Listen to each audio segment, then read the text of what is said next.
coming to you from the floor store. Whether it's carpet, tile, wood flooring, or real wood laminate, the floor store can cover all of your flooring needs. Located at 405 West Henderson Street in Cleveland, Texas, owner Brent Harris can help. Shower tile, tub surrounds, even backsplashes. Give them a call today at 817-641-9444. The Floor Store. They've got you covered. Hey, Jill, congratulations on your son getting into the college of his dreams and with a full scholarship, too. Yes, we are so proud of him. You know, I have to be honest. I'm a bit worried about our daughter getting into college. It's so competitive out there, and I feel overwhelmed with where to start. I completely understand. Listen, I felt the same way, and then I met Dr. Gina of Education Prep Centers. She put a plan in place that helped our son stand out in the admissions process and that gave us a peace of mind for how to create a financial roadmap for his future. Wow, that's great. Sounds like I need to give her a call. Yes, she definitely helped our son find the perfect college, meet all his deadlines, and help us feel less anxious about the whole process. You need to reach out to her. Just check out educationprepcenters.com and set up a complimentary assessment with Dr. Gina. You'll be so glad you did. Education Prep Centers, college admissions made easy. When you're hungry for tender brisket or some delicious homemade cobbler, then look no further than Leach Brothers Barbecue, located at 1106 East Henderson in Cleveland, Texas. Leach Brothers has been family-owned and operated since 1950. Take it from me, Taco Joe Orwinski. Todd and his family have been filling my belly breakfast, lunch, and dinner for a long time.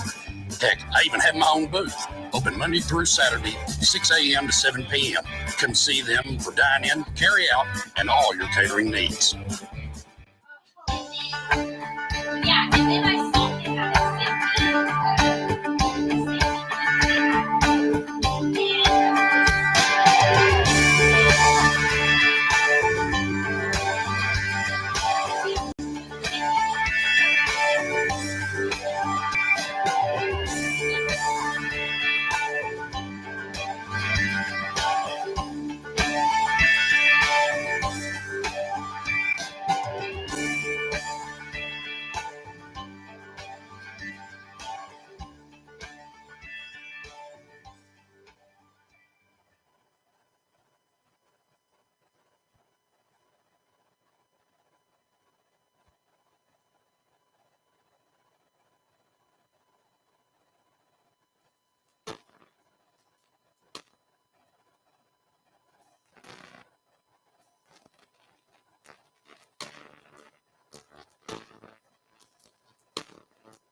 All right, good morning. Good morning, everyone. This is Tiffany Carlen with Nona Reed on JoCo Vibes. We've got a great guest in the studio joining us this morning on this thankful Thursday, even though it is extremely humid. I was like, Hence and why the how hair's did this up. happen? We both ended up in. Both wore gray. We both were gray today, and we didn't give Kayla the message about wearing gray at the table. But We you're could in put a her in between us. you're in a right. You're in a stunning green shirt, which I really Yes, it's like. beautiful. So, good morning. Hope everybody's having a great day so far today in Johnson County, Texas. I'm trying to get my brain together here. Jamie, I can't see you. Oh, well, if you're watching it. on social got media, it. people get used to. I know they like to look at us. They I don't do. know why. All right, you're welcome. You're I welcome. try to look away because I don't like looking at All right, myself. I'm not gonna lie. I turned the air down, and it is still. It is so hot. It didn't kick on. So. You want me to go do it? Sure, why not? Kayla is from Godley, and why don't you introduce everybody to yourself? And this is not your first time at the table. Correct. Yes, this is my second time. My first time was during my school board campaign back in May. And my name is Kayla Lane. I am a parent from Godley ISD and have been getting involved in the district there for about 2 years and just trying to better the school district. My kids are homeschooled. So I am a homeschool mom, and but I'm still fighting the district because I know that there's other moms that are not as fortunate as I am to be able to homeschool their children. So let's talk about that. How long have you been homeschooling? Since the end of May. Since just the end of May. Yes. And what made you choose to do that this year?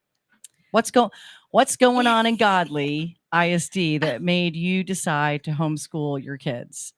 Well, and God bless you. Yes. And how old are your kids? My kids are 10 and 8, third and God fourth bless grade. You. I couldn't do it. Not at that age. I just couldn't. I don't have. It's a lot easier in high school. Yeah, it's different. It's like, hey, here's your goals, and get on the computer and do what you're supposed to do, and let me check, and I'm here to help you if you need my help. Exactly. And I'm in my first experience of it, and just getting the 17-year-old to get on and do the diagnostic test is already a challenge. Yeah. So I can't imagine at 10 and 8. Or though you may be having fun and enjoying it. I don't know. Talk about it. Well, I did help found a co-op in Godley. So there's a brand new co-op that opened this year, which is extremely helpful because 3 days a week I have help teaching my kids. And honestly, I would not have my sanity without that co-op. So it is very helpful. But what led me to homeschool was a host of things in our district. But the start of it was the social emotional learning curriculum that they brought to Godley, which was Second Step. And it's a highly controversial program. If anyone's paid attention to Loudoun County, Virginia, there's been a lot in the news regarding the Second Step curriculum. And when I brought it to their attention that this was concerning curriculum, they just changed the name of the program. So instead of calling it social emotional learning, because that's a key word right now and a hot topic, let's change it to character and leadership development. So a lot of the parents think the program changed, but it's really the same program. It's the same curriculum, just a different name. So they also this year added new layers to their SEL curriculum, which is PBIS, which stands for Positive Behavior Intervention Strategies, and Character Counts, both equity-based programs and both terrible. So when you're talking about equity-based programs, and not everybody knows what that means. Right. Can you go a little deeper into what that means? So equity is a Marxist term for equal outcomes. It's very different from equality, which is what everyone agrees with. Everyone should have the same opportunities. That's equality. Everyone should be treated equally. That's equality. Equity is if we have a underserved group, then we're going to take from another group that's privileged and give to that other group. That's equity. It's communist, it's socialism. And a lot of these social emotional learning curriculums are communist. I mean, they're globalists. They agree with communism. And so it's very dangerous to patriotism and to our country as we know it and our freedoms. And our district would not allow parents to opt out of this curriculum. It was mandatory. Oh my gosh. Another thing that happened, May 16th was actually the time that I decided to pull my kids out, because at a board meeting, they announced a new CBAS, which stands for Community-Based Accountability System. They rolled out Pillar 7, which is student health, social, emotional, and mental health surveys. So they're going to be surveying our kids on their mental health. And this data mining of our children is very concerning to me. It's also a violation of the PPRA Act, which states that you need parental consent to survey children. And I have requested this presentation that was presented at that board meeting because it was so small on the screen that I could not read it from the audience. And I was told it was an internal working document and I could not have access to it. So I consulted. So hold Yeah. slow for 1 Sorry. second, because you have so much information, and I'm already Yes. mind blown. Let's go back to. I want to go back to the surveying of the students. So they cannot survey a student without the parents' permission. So Godley ISD surveyed the children. They gave a survey to the kids. They have not yet. They're rolling it out this year, and that's what they announced at this May board meeting. Okay. And so the small print that was on the screen that was too small for you to read, they said was an internal working document, but part of a curriculum. Not a curriculum. So basically, last year when they presented this, even though it was small, during an open meeting. Yes. So an open board meeting. So it's not an internal working document. Right. So the public should have access to it. Right. Okay. So I did send an open records request for that. I was denied. I worked with Moms for Liberty to try to get access to that. They sent a demanding email back to the assistant superintendent demanding that he provide me that document. That email was unanswered. I have sent 5 subsequent requests for this document, and we're now we're September, and I still have not received that document. Have you copied all of the school board members on this? I have, yes. And have you filed any complaint with the AG's office? Yes, we have a PIR complaint with the AG's office. Okay. And so you're still waiting on your opinion from that? Yes. Okay. Wow. So interesting. CBAS, when you Google it, multiple ISDs, and I want you to get more, we're going to go into more depth on what exactly that is. But multiple ISDs come up with this. Capel, Frisco. There is a website that comes up that says futurereadytx.org, which is a community-based accountability mission, and the foundation, which is CBAS. And so Godley comes up, by the way, in the Google. And that's all I see as far as schools, but that doesn't mean that Godley modeled theirs after Sunnyvale ISD, which is in Dallas. So how long has this CBAS been around? Is this brand new? It was brand new, announced in May at this board meeting, and it's supposed to be rolled out this year. Okay, so the supporting. Can I read? Is this the one that Holly spoke at her Fort Worth board meeting? I'm not sure. Oh, okay. Because I did see her get on there, and it was about the surveying of students and parental. Holly had actually found software on her son's laptop that was surveying. Mm-hmm. So that was what hers was. I don't know if they use the same CBAS system. And again, will you say who Holly is? Yes, Holly Plemons is with Moms for Liberty. Right. And she has a child in the Fort Worth School District.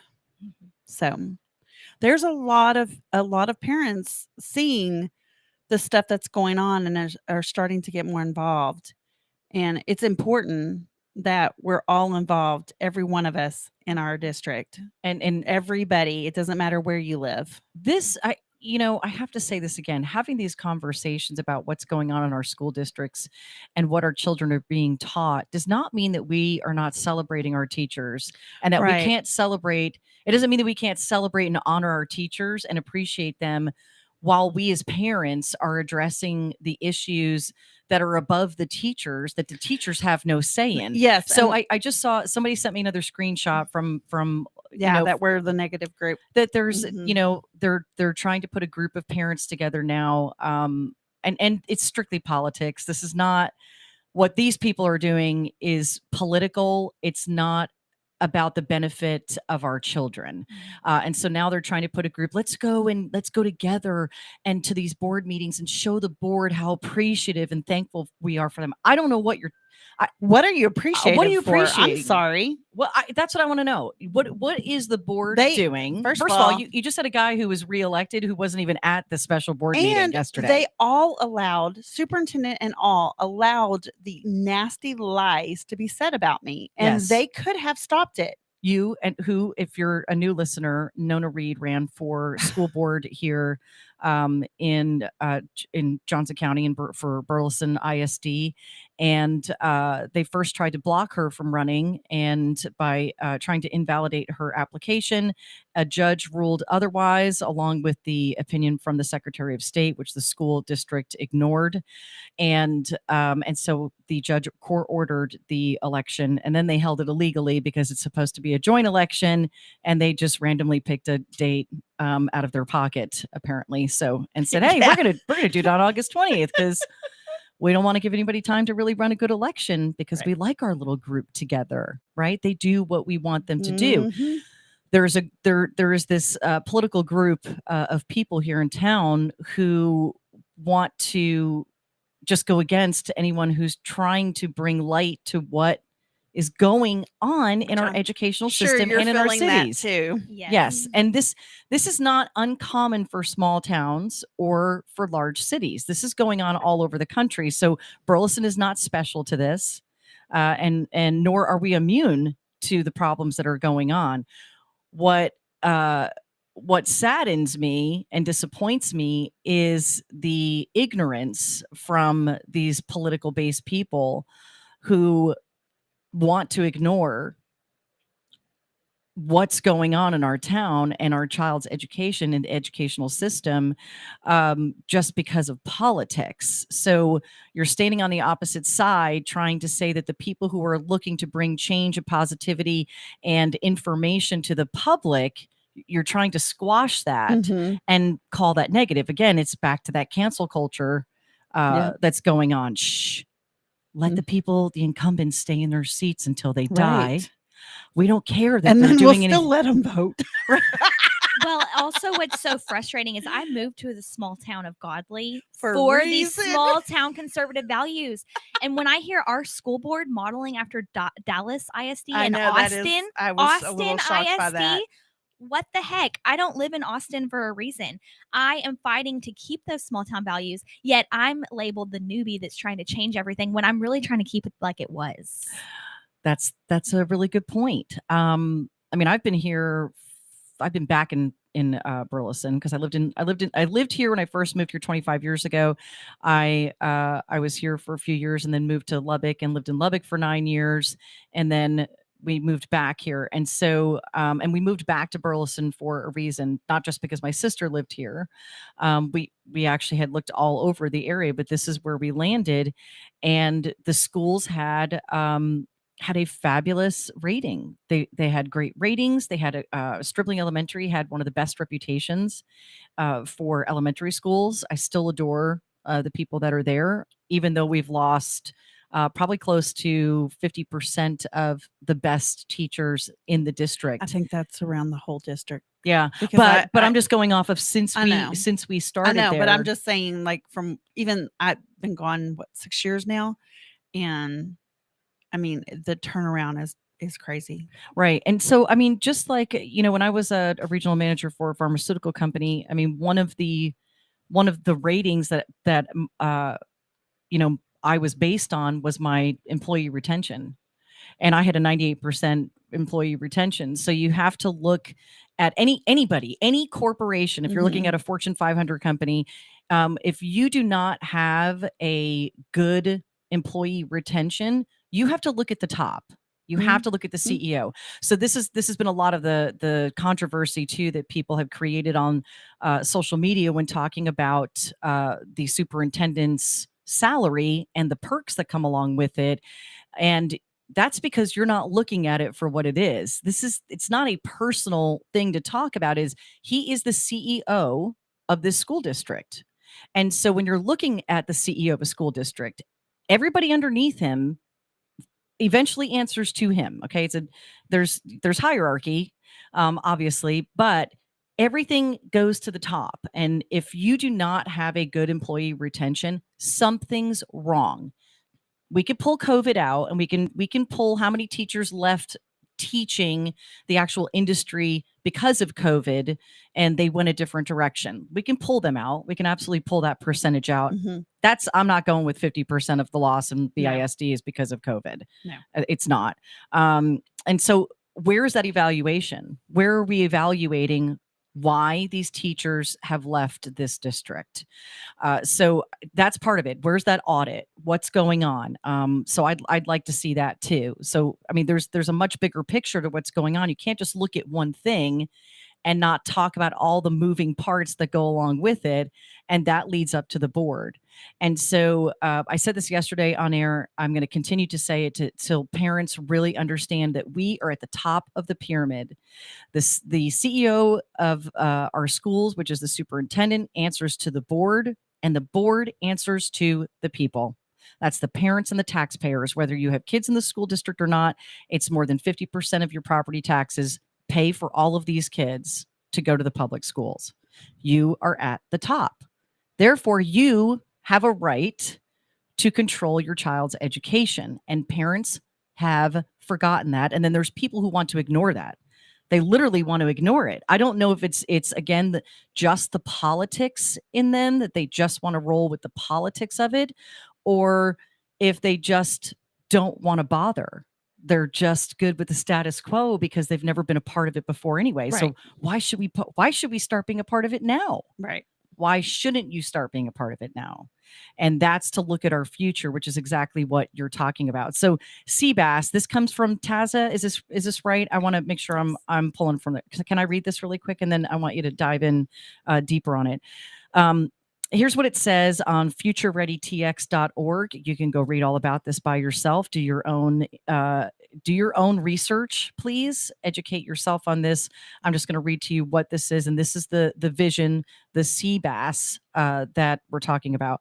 To prepare future-ready students, schools must inspire them and stimulate their learning. But the current system by which Texas public schools are held accountable for student learning, with its focus on high-stakes standardized testing, has created an environment in which the curriculum has been narrowed and only academic abilities are valued, with creativity, problem-solving, and teamwork stifled. Community-based accountability empowers students, parents, and educators to build a learning community that honors and supports their work. It empowers school districts to design their own internal systems of assessment and accountability that, while meeting general state standards, allow them to innovate and customize curriculum and instruction to meet the needs and interests of their communities. So the vision for CBAS, community-based accountability, is among the principles espoused in the visioning document, Creating a New Vision for Texas Public Education. There's an Article 4, which is the accountability for learning. I'm assuming you've read all of this already. Okay. Because I want you to dive, since I have not heard about CBAS or whether it's been implemented here in Burleson. So this is really the first I'm learning about it. Article 4, accountability for learning. Comprehensive accountability systems are essential to achieving minimal personal and organizational performance only. They are necessary for weeding out the incompetent and reconstituting unproductive schools, but such systems serve to create compliance and mediocrity at best. Excellence and sustained exceptional performance come from a commitment to shared values and a clear vision that encourages collaboration and teamwork. Creating organizations that foster commitment requires superior moral leadership and a responsible use of authority. All right, I'm going to leave you there for just a minute. We're going to take a quick break, and we'll be back after this commercial. We're going to dive in with Kayla about CBAS.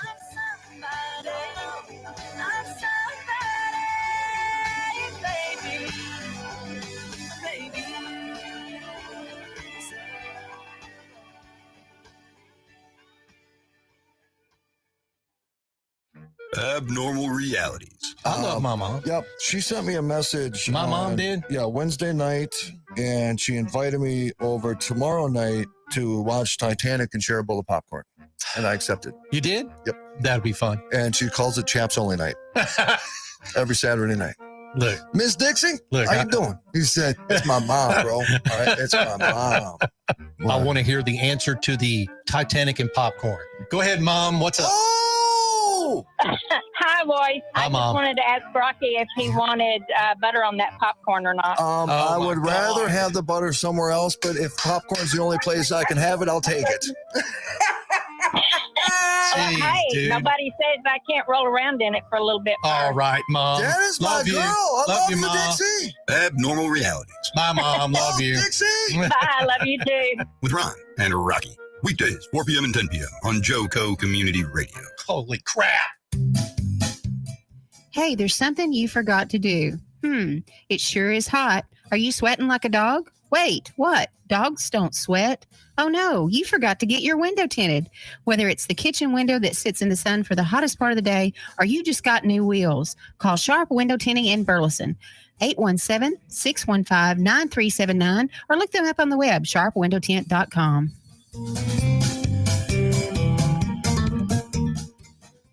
Fast Track Student Loans can get your student loans out of default, stop any wage garnishments, stop collection calls, and stop seizure of your tax refund. Give yourself a break. Stop the stress and get your student loan payments down to as little as $25 a month based on what you can afford to pay. 800-709-4395, 800-709-4395, 800-709-4395, 800-709-4395.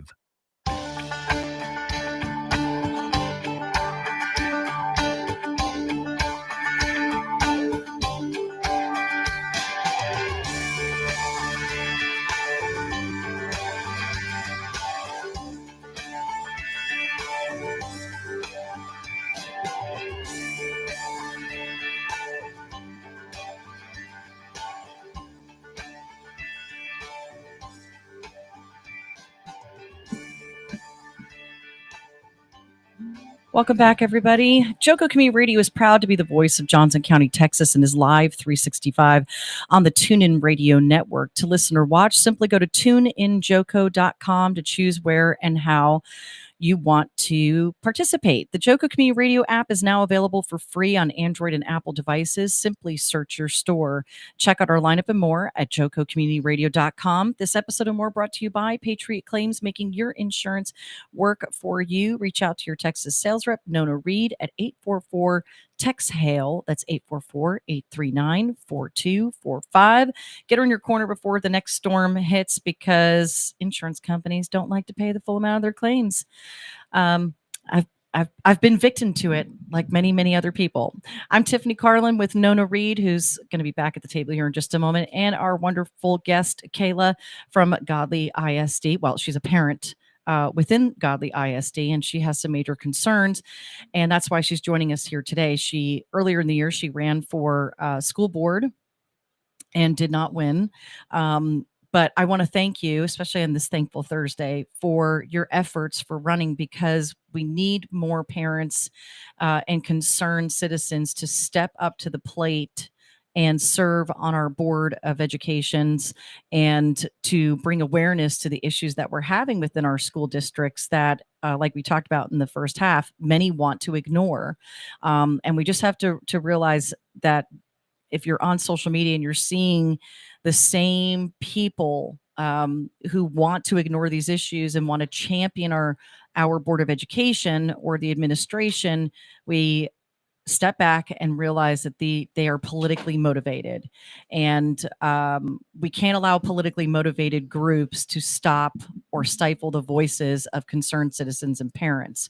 And so that's why we continue doing what we do here at JoCo Community Radio, and to bring people on to talk about that. So before we went to the break, Kayla, we were talking about CBAS, and I was reading off of their website, which is futurereadytx.org. And on the commercial break, you and I were discussing, I was like, well, so far, just what you're reading on here, it sounds great, right?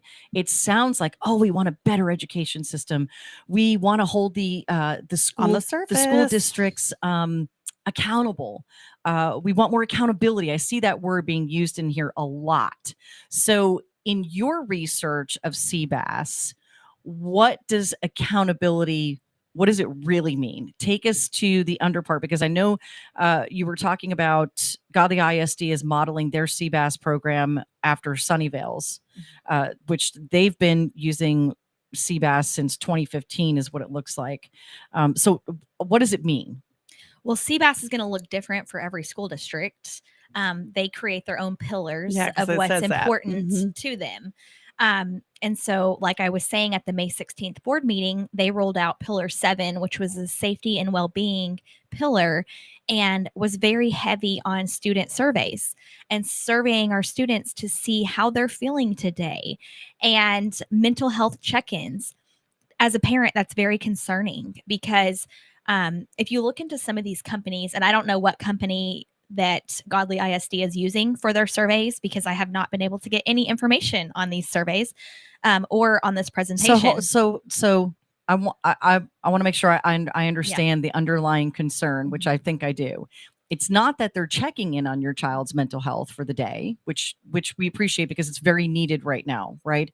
But it's more a concern about how are they implementing these questions and what are the questions? It's not just how, it's where is this data going? If you look into some of these companies that are providing these data surveys, some of them are owned by China. I mean, it's data mining, truthfully, of our children, and it's highly concerning. Are they being so? And again, you don't know the answers to these yet for Godley ISD, which is disturbing. From what you've seen from Sunnyvale and other school districts who are using these same type of surveys, how are they implementing them? Is it a paper survey? Do they answer these questions every day? Is it circling? How are you feeling today? Like when you go to the doctor's office, what's your pain level on a scale of 1 to 10, or the smiley face circle? Are you sad face today, angry face today? Are they circling that, or are they surveying their mental health through their computers? A lot of the other districts I've talked to are using software. Panorama is a big one that's being used, and it's a software that they might get an email every day and they fill out a survey of how they're feeling that day. But really, if you look at why these surveys were created, it's almost a student self-referral for mental health services. And it's a way of going around the parents and shuffling these kids into mental health interventions without parental consent and without parental involvement. I mean, it's that's really terrifying. If you just do some research on these surveys and on Panorama and on student health, I mean, it's just not the business of schools. It's the parent's job. And parents should be notified first, but that's not happening everywhere. Well, that's kind of a concern. I know somebody who used to work for Cook's Children's Hospital, and they do great things. So I'm not bad mouthing this hospital by any means. My children have had to go there before. However, there is concerns within that healthcare system that one of these employees left because of what ended up being required to do, and what they ended up requiring to do. And this was not with parental consent, but when they walked into the child patient's room, a minor, they would ask the child, whether the parent was present or not, how do you identify today? How do you identify? Right. Meaning, what is your sexual identity today? How are you, a child, identifying yourself today?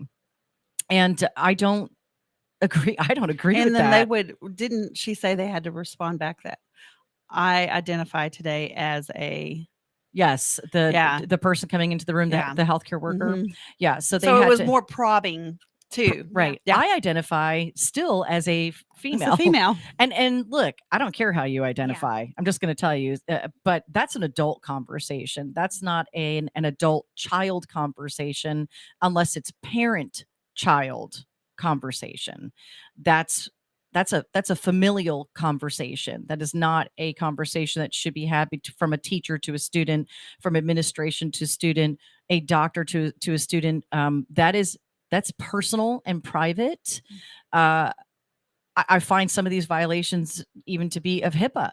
Right. especially when you're talking about mental health. Who gave? Have you signed a HIPAA release form for your children at Godley ISD or any other ISD to have your child's mental health checked without your permission?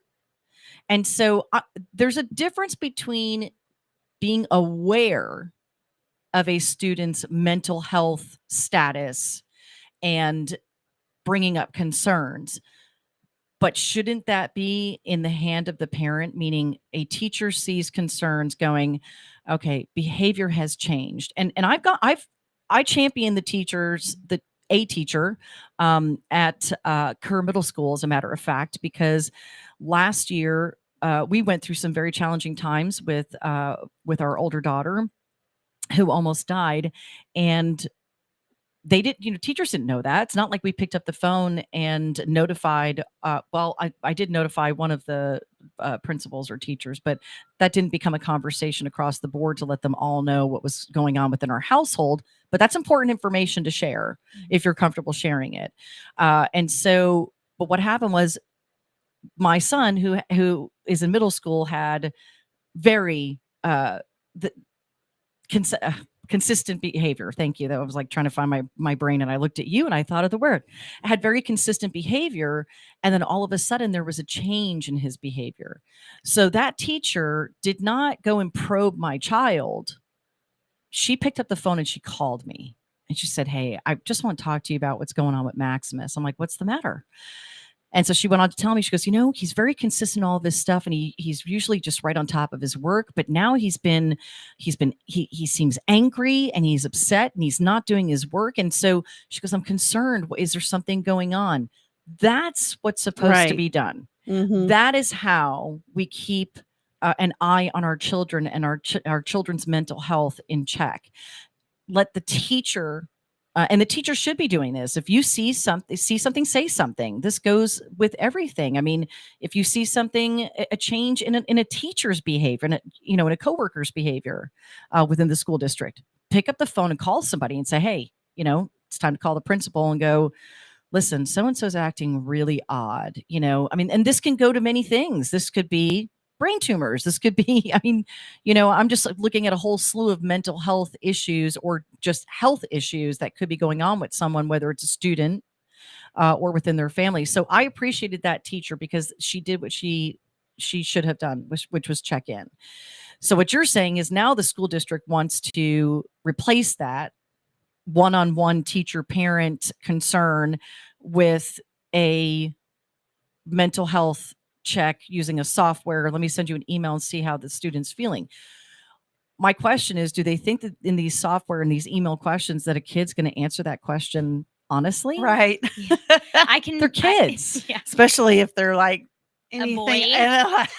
Yeah. I'm thinking I feel middle horrible. school and high school boys are going to just mess with that. Oh yeah. That survey. How am I feeling today? I'm feeling like I don't want to effing be here. Yeah. I mean, that's what they're. What are you really going to say? And males typically do not speak to how they're feeling. I mean, I think it's becoming a better conversation about it, but that doesn't mean that boys who are being bullied are going to speak up to. Let me, I'll check on the smiley face. I mean, they're like, come on, I don't have time for this. Click, click, and here's your information. So the data mining part of it is one. Now that somebody has, like you said, they've got a collection of your child's daily mental health check-in, and how does this?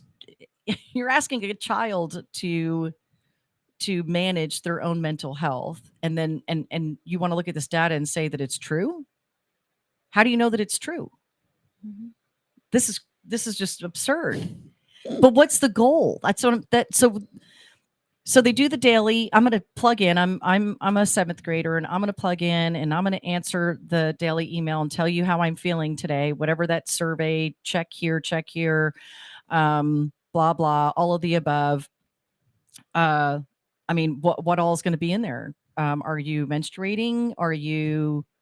Have you reached puberty? I mean, If you don't control the Are data, you sexually active? right? We don't know what they're going to ask the kids. That's terrifying. Are you taking drugs?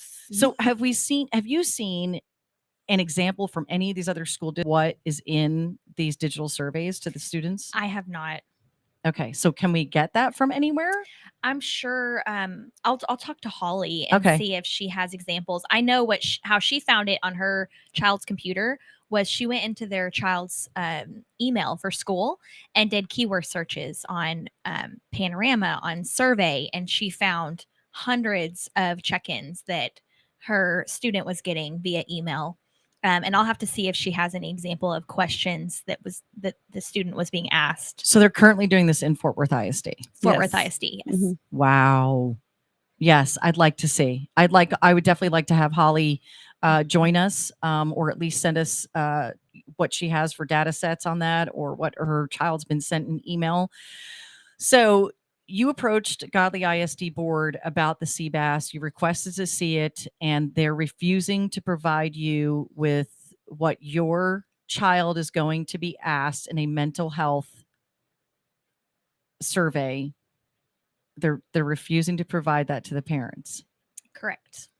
And you cannot opt out. Cannot opt out. To my knowledge, I mean, they wouldn't allow me to opt out of SEL. So talk about SEL. This is something else that's going on Yes. at Godley ISD. I don't know if this is going on here, but I'm learning a lot. Yes. I mean, this has been a giant year of learning, Yes. right? So, and you have so much information. Like, you need to just come on more, like every week. All right. So tell us because you've got more. There's SEL. There's SHAC. Yes. So talk about SEL. So the SEL is social emotional learning curriculum. Some districts are now calling it character and leadership development. And that's just because SEL is a controversial topic. And these student surveys is just another layer of SEL. It's just another layer on top. So last year when our school had the second step social emotional learning curriculum, I requested to opt out of that curriculum. And I also requested to opt out of student surveys. As of last year, I was told I could not opt out of the SEL curriculum, but they were not utilizing surveys at that time. But this has changed as of this May 16th board meeting. They are now utilizing surveys. And because I wasn't able to get the document and the presentation as it was presented had major red flags to me, I decided to withdraw my children from the district. I have a friend, one of my best friend's daughters in middle school in Godley ISD, and I'm going to reach out to her after the show and have her check her daughter's emails and see what's going on. And so, was anything sent out to the parents about this other than it being presented in the board meeting? Did the parents get information sent to them about these programs? No, just presented in board meetings. So if you're not present at a board meeting, or if you're not watching it online, you don't know what's going on. Correct. All righty. So social emotional learning, let's talk a little deeper into the negative impact of social emotional learning when it's not being controlled by the parents. What does that mean to our students? The issue with social emotional learning is the change in 2020, which is called transformative SEL. Okay. And transformative is what brings in all this equity, racial, gender components to SEL. And I mean, on the surface, you think of emotional health, as you said, it's important for our students. It's the words they use. Yes, it's important for our students to have good emotional health. But the issue is that this is a curriculum that is grooming them towards an ideology that is communism. I mean, truthfully, it's communism and equity driven instead of equality. And it's very anti-American. It's anti-patriotism. And so if you had someone who was, for lack of better words, and please don't take offense to this is just a political sect of people that I'm going to say. So if you had someone who was sitting at this table who is very liberal, what would be their argument with you about CASEL, which is it's transformative SEL, social emotional learning it's CASEL is what they're calling it. CASEL's definition of the framework is something that I'm reading. And CASEL is a major founder of Second Step, the curriculum. Okay, so CASEL is kind of the head of the umbrella. Okay. So there's an interactive wheel. If you want to go to this website, and again, like I said, go do your own education on this. It's very important. But then make sure that you dig a little deeper. Go and read about it, and then go read why it may not be working and what parents think about the program. It's important to hear both sides. It's casel.org, castle.org. So there's a wheel on their website. Communities are on the outer layer. And then inside the community is families and caregivers. Then it's the schools. Then it's the classrooms. And then in this center wheel, you have self-awareness, self-management, responsible decision-making, social awareness, relationship skills, and then in the very center is social and emotional learning. That looks really nice. I mean, seriously, it when you're looking, you're going, oh, that's great. Kids need to learn self-awareness. They need to learn self-management. They need to learn responsible decision-making. They need to learn relationship skills, and they need to learn social awareness. You definitely do. Those are core principles that you do need to learn to be successful in life, to also be a kind person. But what does that mean, right? When you're looking at it deep. So what does that mean to you when you're looking at it from a deeper perspective as you have? I mean, like I've said several times, the major component is equity. It's changing equality to equity. Okay. And a lot of these programs, like I said, the PBIS, the character counts, the second step, highly equity driven. Okay. And for those that may be joining in just a second half, I want you to explain from the research that you've done what you mean by the difference between equality and equity when we're talking about our children. Yeah, so equality is equal opportunities for all, treating every student equally, which none of us have a problem with. Equity is a Marxist term that is equal outcomes. The difference in equality and equity is equity means everyone gets the same outcome, not the same opportunity, the same outcome. So if one group is underprivileged, then we're going to take from this privileged group and provide to this underprivileged group so everyone's on the same playing fields. So how does that what does that look like in the classroom? How do you take from one group and give it to another in the classroom? In the classroom, I mean, there's the racial component as well. In second step in 8th grade, I clicked on the white girl that was sitting at the table, and it says power and privilege, and it says what power and privilege is and how some groups have more privilege and power than other groups. And not only are you teaching, just got to back up for a minute. I hope that if you're listening to what you just said there, that literally this was a program on the computer, that if you clicked on the white girl, it said power and privilege. If you clicked on an African-American boy, what did it say?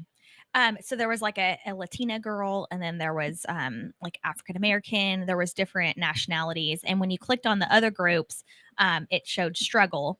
And then the white kid had the power and privilege. So I hope people can sit back if you are looking at this this idea of equity as being something that's important. You know, we're talking about social.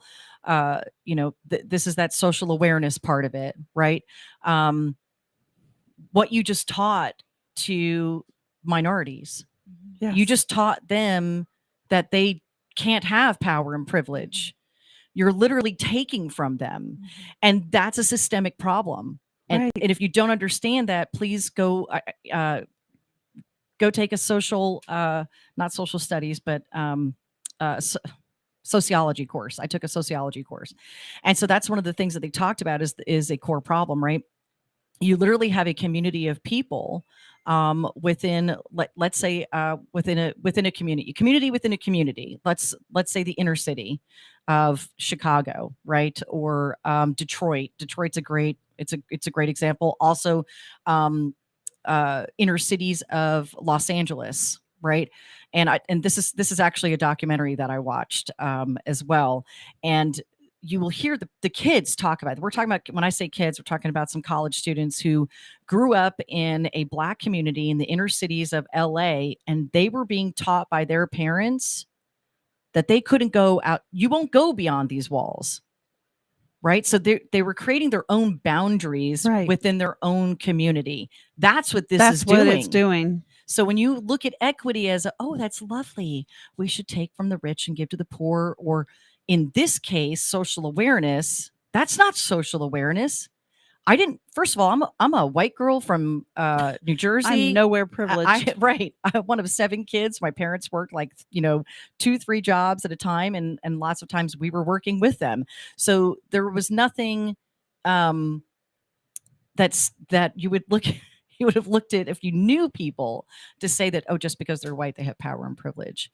But that's not the dangerous part to me. The most dangerous part is that you just told the other kids that they don't have it. And that is terrible. And that's where the division starts. Yes. And that's not just division. I can't be your friend. You're white and you have the privilege and I don't. Why would you ever want to instill that into any child? I don't care what color you are. You're setting limitations on these kids. That's disgusting. Candace Owens is a good follow on that. She has a lot of videos. She's obviously she's African American, and she says, I don't want my kids to grow up thinking they can't be anything they want to be just because of the color of their skin. And that's what this is teaching. You're teaching limitations. Right. And that's and I mean, I have taught my kids to be leaders all of their life, not because they're white, but because that's who you should be a positive leader. I can't make them be that. We can only, teach them.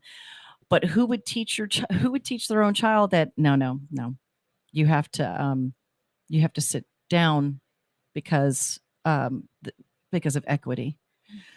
That is sick. That's really sickening. And what are you training people to do? I don't get it. I'm very shocked right now. Well, Second Step actually has a huge activation piece in the curriculum as well. Teaches them to create hashtags on social media, posters, go protest. So it's creating little political activists. What are some of the other hashtags? So it doesn't actually give you hashtags. It's just, it teaches them what hashtags are, and it teaches them to use hashtags for social awareness. Okay. So we've got a minute left. We need to have you back on next week, and prayers, hopefully. And not just Holly, but prayers also for Marcy, who was supposed to be here as well, but her husband fell ill. So I think you guys need to come back next week because there's a lot deeper to this conversation. I think we've already uncovered some other things now that you want to go dig into. But what do you want parents? We've got 40 seconds. What do you want parents to do today? Show up to your board meetings, get involved. I did not know anything that was going on until I started attending board meetings. Board meetings are very important. Speak at the board meetings. Show up. Just show up. This is about demanding transparency from your school districts. And that is the number one thing. We need them to be transparent so we know what's going on with our kids within the walls of the classroom.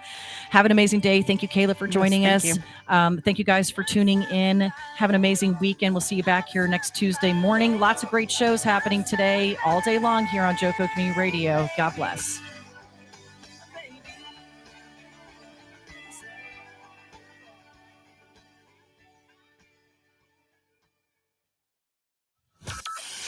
From Burleson to Venus and Grandview to Godley, this is the voice of Johnson County, JoCo Community Radio.